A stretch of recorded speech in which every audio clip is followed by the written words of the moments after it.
नमस्कार, आपका स्वागत है स्टडी विद नीरज चैनल पर।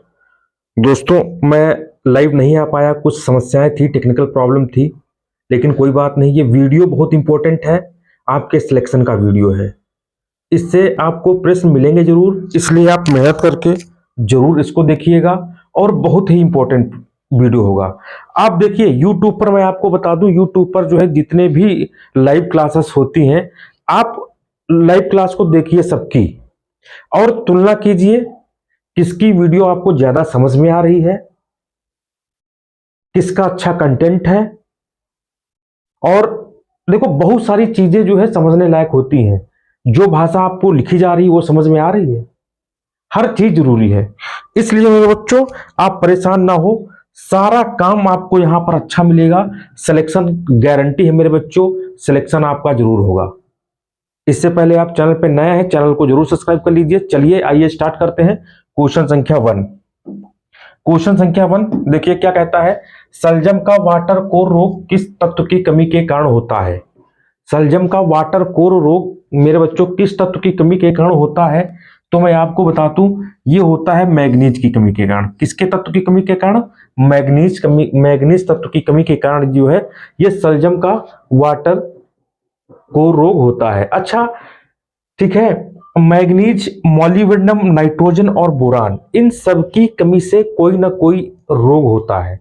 तो उन सभी को हमको देखना है, क्योंकि बहुत इंपॉर्टेंट सेशन होने वाला है मेरे बच्चों। ध्यान रखना, टेंशन मत लेना मेरे बच्चों, ठीक है। मैग्नीज, मटर का मार्स रोग, चुकंदर का चित्तीदार पीला रोग। अब इसमें देखो, मटर का मार्स रोग होता है और दूसरा होता है चुकंदर का पीला चित्तीदार रोग, ठीक है। कौन सा? चित्तीदार रोग जो है मेरे बच्चों, ये भी जो है आपका मैग्नीज के कारण होता है। बहुत इंपॉर्टेंट है, ठीक है, ध्यान रखना।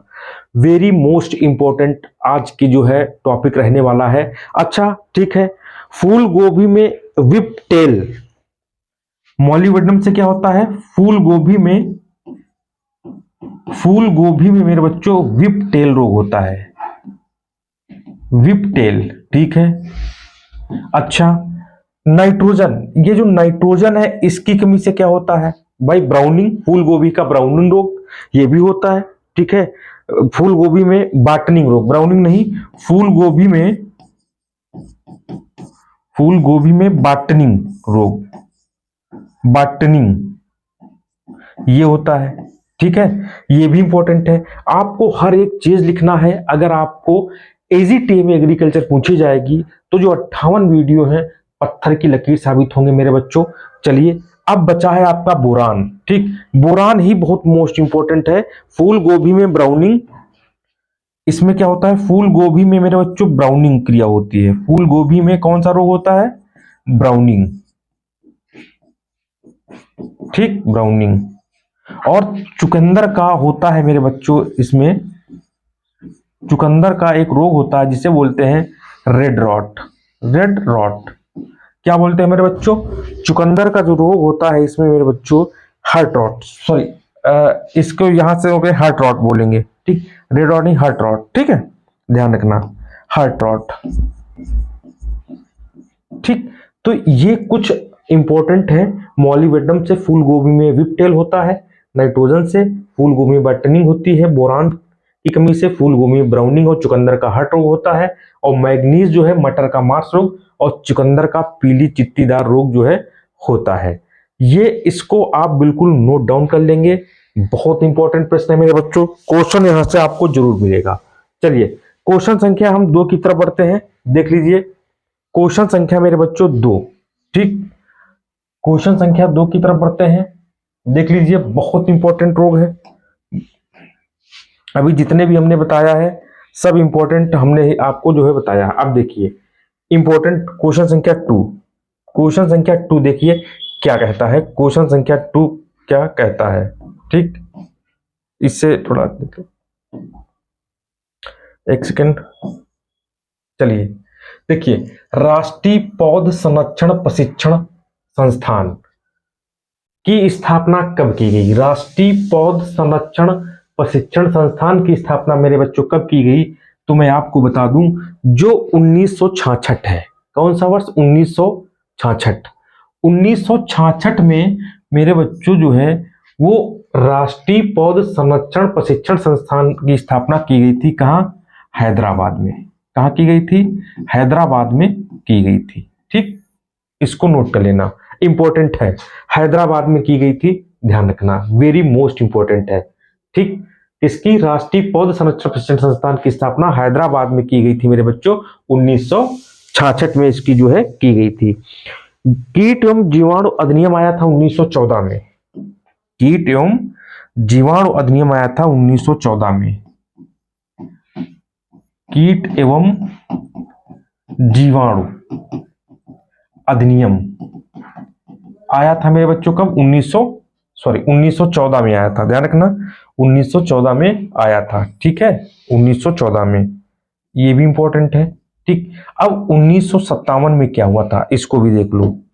1957 में कौन सी क्रिया की गई थी जो कि बहुत मोस्ट इंपॉर्टेंट मेरे बच्चों आपको होने वाली है? Commonwealth institute of biotechnical institute. Commonwealth institute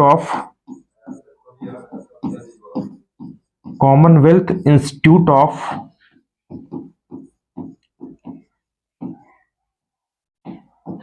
biotechnical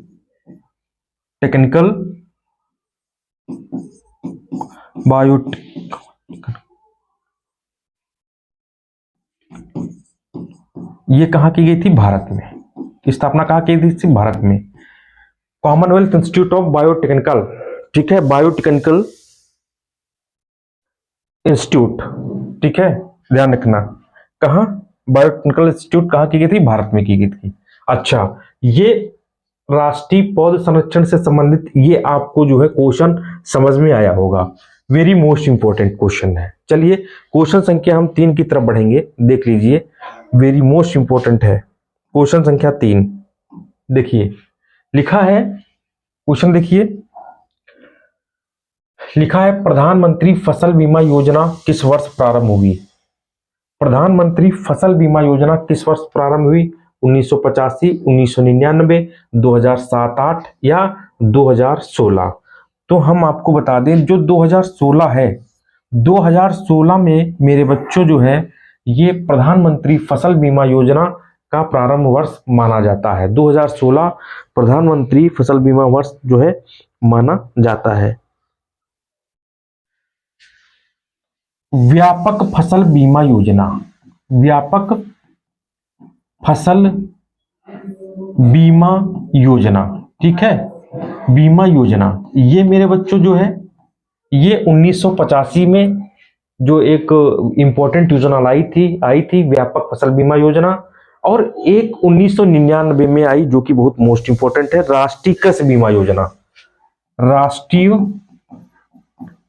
कृषि बीमा योजना क्या आई थी? राष्ट्रीय कृषि बीमा योजना जो है मेरे बच्चों ये कब आई थी? ये आई थी 1999 में। चलिए ये भी इंपॉर्टेंट है, बिल्कुल रट डालना मेरे बच्चों, यहां से क्वेश्चन आपको जरूर मिलेगा। और 2007-8 में जो आई थी आम आदमी बीमा योजना आई थी, आम आदमी बीमा योजना आई थी, आम आदमी बीमा योजना आई थी, आम आदमी बीमा योजना जो है ये आई थी, ठीक है, ये इंपॉर्टेंट है। 2016 में प्रधानमंत्री फसल बीमा योजना, 1985 में व्यापक फसल बीमा योजना, 1999 में राष्ट्रीय कृषि बीमा योजना और 2007-8 में आम आदमी बीमा योजना। इसकी पीडीएफ टेलीग्राम चैनल पे आपको मिलेगी, टेलीग्राम चैनल पे आप मिलेगी, study with Neeraj sir, study with मेरे बच्चों नीरज सर, ठीक है, ये टेलीग्राम चैनल पर आपको पीडीएफ मिलेगी। चलिए नेक्स्ट क्वेश्चन संख्या हम बढ़ते हैं 4 की तरफ, ठीक है, 4 की तरफ बढ़ेंगे जो कि बहुत ही मोस्ट इंपॉर्टेंट प्रश्न है, क्वेश्चन संख्या 4, ठीक है। चलिए देखिए क्वेश्चन संख्या 4 देखिए, निम्नलिखित में से कौन सा जोड़ा सुमेलित नहीं है? निम्नलिखित में से कौन सा जोड़ा सुमेलित नहीं है? बिल्कुल आपको सीधे एग्जाम में क्वेश्चन पूछे जाने वाला है, सीधे एग्जाम में क्वेश्चन रखा है, ये क्वेश्चन आपका रखा हुआ है एग्जाम में, ध्यान रखना, चलिए स्टार्ट करते हैं। देखिए बहुत इंपॉर्टेंट है मेरे बच्चों, ये क्वेश्चन बहुत ही मोस्ट इंपॉर्टेंट क्वेश्चन होने वाला है। ठीक है, चलिए स्टार्ट करते हैं क्वेश्चन संख्या 4। ठीक, देखिए लिखा है बेटी बचाओ बेटी पढ़ाओ योजना। इसमें सही सुमेलित नहीं है। अच्छा, बेटी बचाओ बेटी पढ़ाओ योजना 22 जनवरी 2015 को बिल्कुल राइट आंसर है, बिल्कुल है, बिल्कुल राइट आंसर है ये बिल्कुल सुमेलित है। ठीक है, सुमेलित है। ठीक, और प्रधानमंत्री उज्ज्वला योजना 1 मई 2016 से स्टार्ट की गई, ये भी सुमेलित है, ये भी राइट है, ये भी राइट है। प्रधानमंत्री मातृ वंदन योजना 1 जनवरी 2017 को आई, ये भी इंपॉर्टेंट है। और ये है, ये भी सही है, धन्य लक्ष्मी योजना, ये फरवरी 2020 में आई मेरे बच्चों, फरवरी 2020 में आई थी। ठीक है, धन्य लक्ष्मी योजना फरवरी 2020 में आई थी, ये मार्च में नहीं आई थी, इसलिए डी वाला जो ऑप्शन है मेरे बच्चों, ये इसका जो है उसका जो है सुमेलित नहीं है। कौन सा? D answer. ठीक है, तो ये क्वेश्चन बहुत इंपॉर्टेंट है, इसको जरूर आपको जो है रटना पड़ेगा, क्योंकि योजनाओं से क्वेश्चन पूछे जाएंगे। चलिए हम 5 पे बढ़ते हैं, क्वेश्चन संख्या 5। ठीक है, क्वेश्चन संख्या 5, देखिए 5 क्या कहती है क्वेश्चन संख्या, इसको भी देख लो।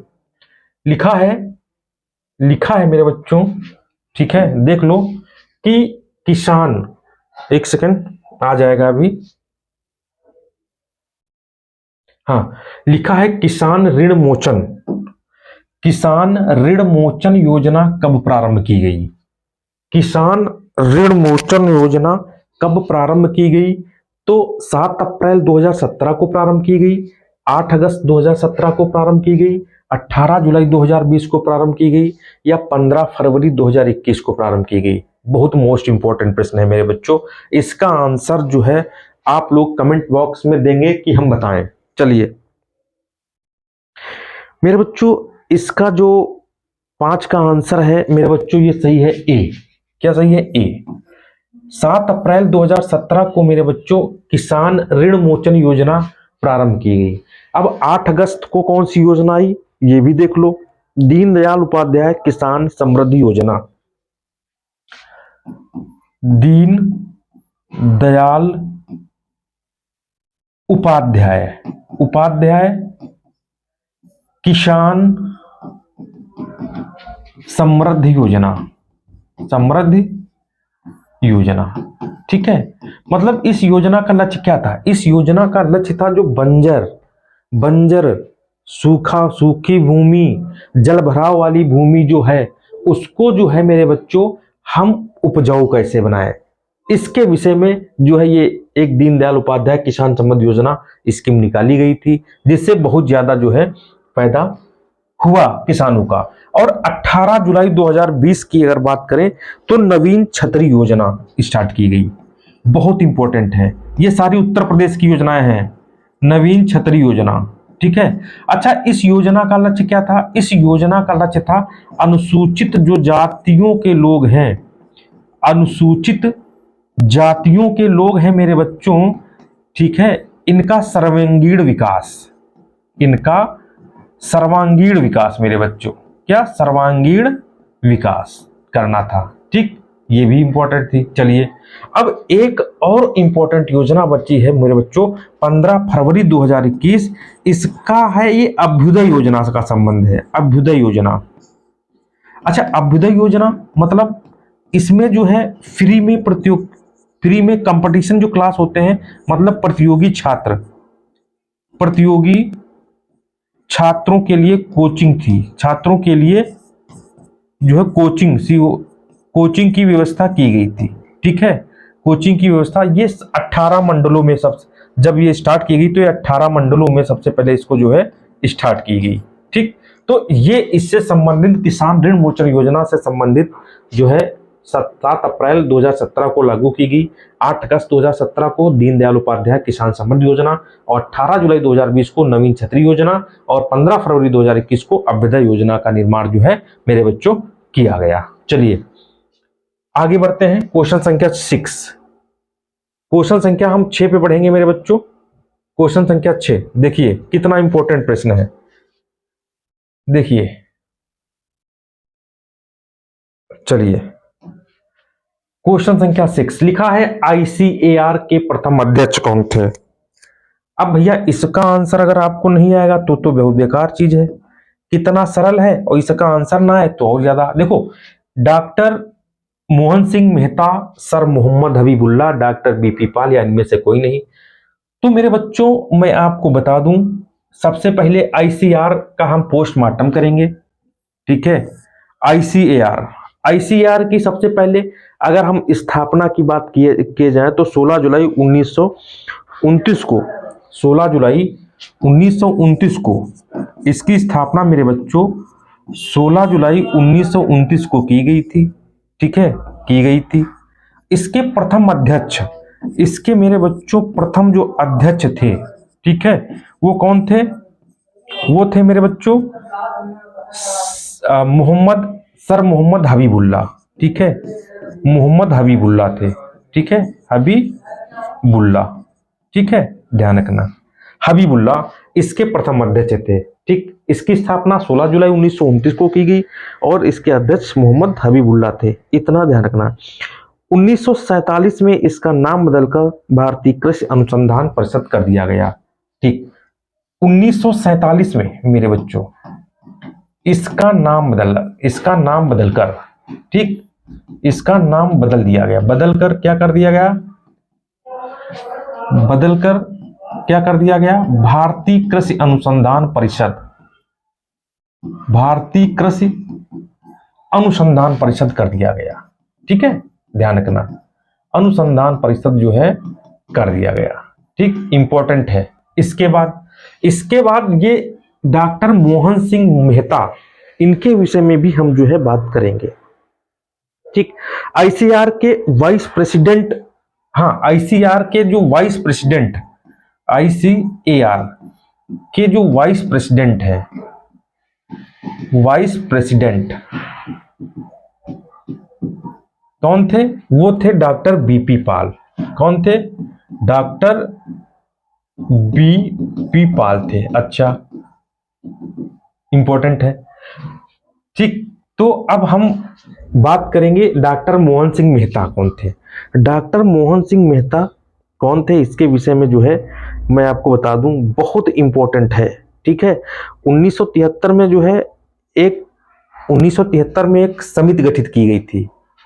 1973 में मेरे बच्चों एक समिति गठित की गई थी, इसको हम बता रहे हैं इधर, इसको हम बता रहे हैं इधर। 1973 में एक समिति गठित की गई थी, ठीक। उस समिति का नाम था मेरे बच्चों डॉक्टर मोहन सिंह मेहता समिति। इस समिति के अनुसार 1974 में कहां-कहां विज्ञान केंद्र खोले गए, कैसे विज्ञान केंद्रों को खोला जाए, उसका गठन कैसे किया जाए, इस पर इनको एक रिपोर्ट देनी थी। और फिर जाके मेरे बच्चों 1974 में नागालैंड में सबसे पहले कृषि विज्ञान केंद्र खोला गया। कृषि विज्ञान केंद्र मेरे बच्चों जो है सबसे पहले खोला गया। ध्यान रखना, बहुत इंपॉर्टेंट क्वेश्चन मेरे बच्चों, ध्यान रखना। सॉरी, ये नागालैंड नहीं, ये है नागालैंड नहीं, ये है पांडिचेरी, ठीक है, ये है आपका पांडिचेरी, ठीक, पांडिचेरी, ठीक है। तो सबसे पहला कृषि विज्ञान केंद्र कहां खोला गया? पांडिचेरी में। 1973 में समिति बनी, 1974 में जो है पहला कृषि विज्ञान केंद्र खोला गया। ये इसका जो है बहुत इंपॉर्टेंट डिस्क्रिप्शन है, आप इसको देखिए और याद करना। चलिए आगे 7 नंबर पे बढ़ेंगे, चलिए 7 नंबर पे बढ़ेंगे आगे हम, ठीक। 7 नंबर देख लीजिए, भारत का क्वेश्चन पहले देखिए, कितना मस्त, कितना अच्छा, कितना इंपॉर्टेंट है। भारत का मेरे बच्चों जो है, भारत का तीसरा सबसे बड़ा मृदा वर्ग कौन सा है? चलो देखो, सबसे बड़ा मृदा वर्ग मैं आपको बताऊं, ठीक, सबसे बड़ा मृदा वर्ग मेरे बच्चों जलोढ़ मिट्टी का है। सबसे बड़ा मृदा वर्ग मेरे बच्चों जलोढ़ मिट्टी का है 43.00%। ठीक है, एक हम राउंड फिगर में ले रहे हैं। ठीक है, राउंड फिगर में मेरे बच्चों हम ले रहे हैं। ठीक है, कि सबसे ज्यादा सबसे बड़ा मृदा वर्ग किसका है। ठीक, 43.0, अगर चलो ठीक है 43 पॉइंट अगर हम उसमें ले लें तो कोई बात नहीं, उसमें भी ले सकते हो, ऐसी कोई दिक्कत नहीं है।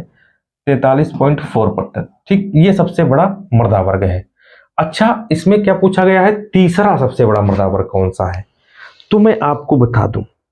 ठीक है, वेरी मोस्ट इंपॉर्टेंट है। ठीक, ये जो है आपका काली मिट्टी, ये जो है मेरे बच्चों तीसरा सबसे बड़ा मृदा वर्ग है। कितना, तीसरा सबसे बड़ा मृदा वर्ग है। ठीक, आगे बढ़ते हैं, थोड़ा टेक्निकल। ठीक, ये तीसरा सबसे बड़ा मृदा वर्ग है। काली मिट्टी 15.2, 18.6% लाल मिट्टी का है। 18.6% और ये 15.2%। ठीक है, ध्यान रखना, ये जो है 3.7% लगभग जो है इसका जो है क्षेत्रफल आता है। किसका, इसका। अब देखिए, ये जलोढ़ मिट्टी 43.4% क्षेत्रफल पर, काली मिट्टी 15.2% क्षेत्रफल पर, लाल मिट्टी 18.6 और लेटराइट मिट्टी 3.7 पर। काली मिट्टी देखो सबको नहीं, तो काली मिट्टी के विषय में कुछ इंपॉर्टेंट फैक्ट आप देख लो। काली मिट्टी सबसे ज्यादा कहां पाई जाती है, काली मिट्टी इंपॉर्टेंट है मेरे बच्चों, ये बहुत मोस्ट इंपॉर्टेंट है। काली मिट्टी ध्यान है, एमपी, गुजरात, महाराष्ट्र और तमिलनाडु में पाई जाती है। एमपी, गुजरात, महाराष्ट्र और तमिलनाडु में पाई जाती है। कहां, तमिलनाडु में पाई जाती है। ठीक, यह मिट्टी मेरे बच्चों जो है लसलसी होती है, लसी होती है। ध्यान रखना, बहुत मोस्ट इंपॉर्टेंट है। यह जो मिट्टी होती है मेरे बच्चों, यह लसलसी मृतिका में अपारगम्य होती है। मृतिका में अपारगम्य, सूखने पर फटती है मेरे बच्चों, सूखने पर क्या होती है, फटती है। ध्यान रखना, वेरी मोस्ट इंपॉर्टेंट है। कौन सी, काली मिट्टी सूखने पर मेरे बच्चों फटती है, इतना आप ध्यान रखना। ठीक है, चूना, लोहा, पोटेशियम, चूना, लोहा, पोटेशियम, मैग्नीशियम और एल्युमिनियम की अधिकता होती है, अधिकता होती है। ठीक है, लिखते जाना, वेरी मोस्ट इंपॉर्टेंट है मेरे बच्चों, ये ध्यान रखना। यूपी में करेल व कपास मिट्टी बोलते हैं इसे, यूपी में करेल व कपास मिट्टी के नाम से हम जानते हैं। ठीक है, ये भी ध्यान रखना। अच्छा, इस मिट्टी के लिए सबसे ज्यादा इंपॉर्टेंट फसल कौन सी है, ये भी अगर पूछा जाए तो आप क्या बताएंगे। ठीक, तो सबसे इंपॉर्टेंट है मेरे बच्चों जो है कपास, मूंगफली, चना, सोयाबीन। कपास, मूंगफली, सोयाबीन, चना, तिलहन वाली फसलें। ठीक है, ध्यान रखना, ये एक बहुत ही इंपॉर्टेंट प्रश्न है और मृदा से क्वेश्चन जो है मेरे बच्चों आते रहते हैं, तो मृदा को आप कतई ना भूलना। ठीक, चलिए हम आगे बढ़ते हैं, क्वेश्चन संख्या हम 8 पे बढ़ेंगे। क्वेश्चन संख्या हम 8 पे बढ़ेंगे। देखिए, उत्तर प्रदेश में, उत्तर प्रदेश की अगर हम बात करें अब, ठीक है, उत्तर प्रदेश की बात करें, ठीक है, अगर उत्तर प्रदेश की बात करें तो लिखा है मृदा को कितने समूहों में बांटा गया है। उत्तर प्रदेश की मृदा को कितने समूहों में बांटा गया है, सीधे सीधे तो आप बताओगे मेरे बच्चों कि उत्तर प्रदेश की मृदा को मेरे बच्चों, ठीक है, जो है वो 6, किसमें, 6 समूहों में बांटा गया, 6 में। ठीक है। अच्छा, ये 6 कौन कौन सी हैं ये भी आप बता दो। अच्छा चलो, उत्तर एक तो जलोढ़ मिट्टी, जलोढ़ मृदा, बुंदेलखंड मृदा,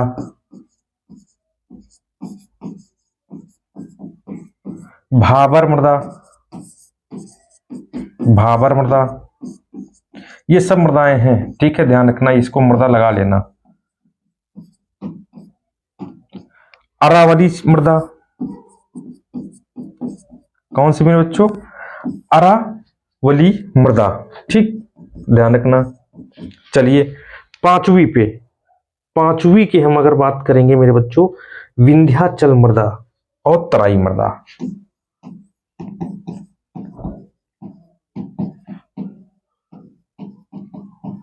और तराई मृदा, ये हो गई कितनी? 6 हो गई।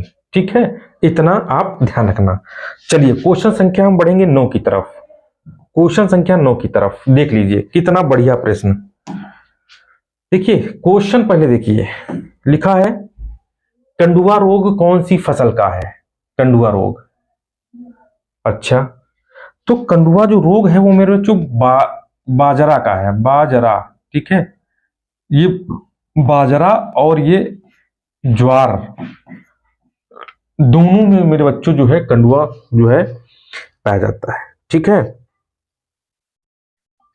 और धान में कौन सा रोग होता है? एक तो इंपॉर्टेंट होता है खैरा रोग, धान का खैरा रोग जो है बहुत इंपॉर्टेंट है, जो धान में खैरा रोग जो है पाया जाता है। ठीक है, एक झोंका और पित्ती का भूरा धब्बा, एक होता है झोंका, झोंका, और एक होता है पत्ती का पीला धब्बा रोग,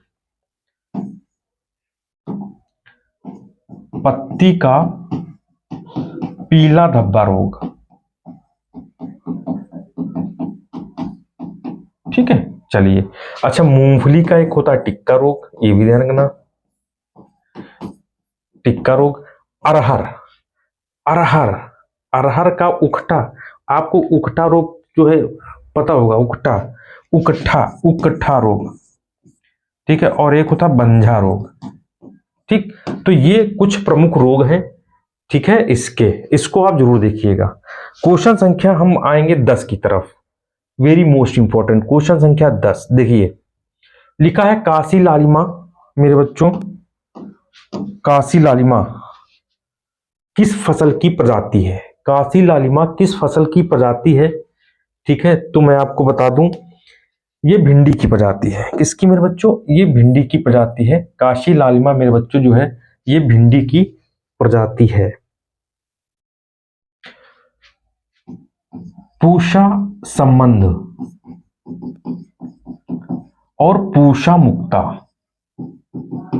पूषा मुक्ता ये किसकी प्रजाति है? ये है पात गोभी की। इंपॉर्टेंट, पात गोभी की पूषा संबंध और पूषा मुक्ता होती हैं। पूषा केतकी, पूषा दिवाली, पूषा केतकी, इसी में है केतकी, पूषा केतकी, पूषा दिवाली और हिम ज्योति, हिम ज्योति ये किसकी प्रमुख प्रजातियां हैं? फूल गोभी की है। एक बच्ची है लौकी, लौकी की एक बहुत फेमस प्रजाति होती है पूषा मेघदूत, पूषा नवीन, पूषा मेघदूत और पूषा नवीन। एक होती है सम्राट, ये किसकी है? ये लौकी की प्रमुख जातियां हैं। देख लो, इंपॉर्टेंट है, ध्यान रखना। ठीक है, ये इसकी पीडीएफ मेरे बच्चों, सबसे पहले मैं आपको बता दूं, इसकी पीडीएफ, इसकी जो पीडीएफ है ये टेलीग्राम चैनल पर आपको मिलेगी। ठीक है, स्टडी विद नीरज सर।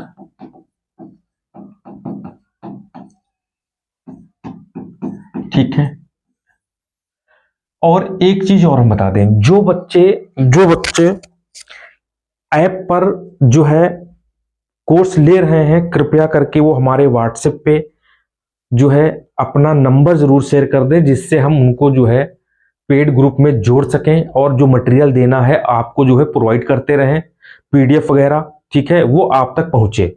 हमने आपको बताया है कि ऐप जो है मेरे बच्चों, app study with Neeraj sir,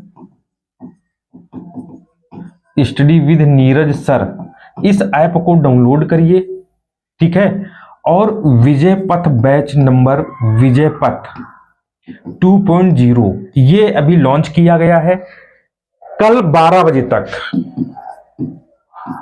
कल 12 बजे तक, 12 बजे शाम तक ये 2599 का था, 999 का कल 12 बजे शाम तक रहेगा। जो कल 12 बजे शाम तक ले लेगा उसको 999 में पड़ेगा, ठीक है। फिर वे उसके बाद जो इसका प्राइस बढ़ जाएगा। और इस 999 में मैं एक चीज बता दूं, 999 में मेरे बच्चों ये आपको जो है पीडीएफ वाली दी जाएगी। इसमें 1000 प्रश्न एग्रीकल्चर के हैं जो कि बहुत मोस्ट इंपॉर्टेंट हैं। और इसके बाद मेरे बच्चों जो है आपको पिट नोट्स की पीडीएफ फ्री में दी जाएगी। और इसके बाद जो है मेरे बच्चों जो है एक एग्रीकल्चर फुल नोट्स है, ये आपको इसकी पीडीएफ जो है आपके व्हाट्सएप पर भेजी जाएगी। तो सारे इन नोट्सों की पीडीएफ आप तक प्रोवाइड की जाएगी। जो भी बच्चा कल 12 बजे तक शाम तक 999 का लेगा, उसके बाद ये नोट्स का ऑफर जो है खत्म हो जाएगा। फिर मैं नोट्स का ऑफर नहीं रखूंगा। और कल जो है इसका जो है प्राइस भी बढ़ने वाला है। तो कल तक मौका है, कल आप जरूर इसको परचेस करिए। और एजीटीए 500 लोगों के सिलेक्शन में अपना एक नाम पक्का करिए। 500 लोगों के सिलेक्शन में एक नंबर आप अपना पक्का करिए, एक सीट, क्योंकि हमको 500 लोगों को सिलेक्शन दिलाना है, ठीक है। और चैनल पे पहली बार आए हैं तो चैनल को जरूर सब्सक्राइब कर लें, जिससे आप तक ये सारे वीडियो पहुंचे और आपका सिलेक्शन हो। Study with Neeraj sir channel आपकी नौकरी के लिए तत्पर है। देखिए मैं आपको बता दूं, आप वहां पढ़िए जहां आपको सही लगे, लेकिन पढ़ने के पहले आप ये जान लेना उसका बैकग्राउंड क्या है, उसका बैकग्राउंड क्या है, ठीक है दोस्तों। तो तब तक के लिए नमस्कार, धन्यवाद, बाय बाय।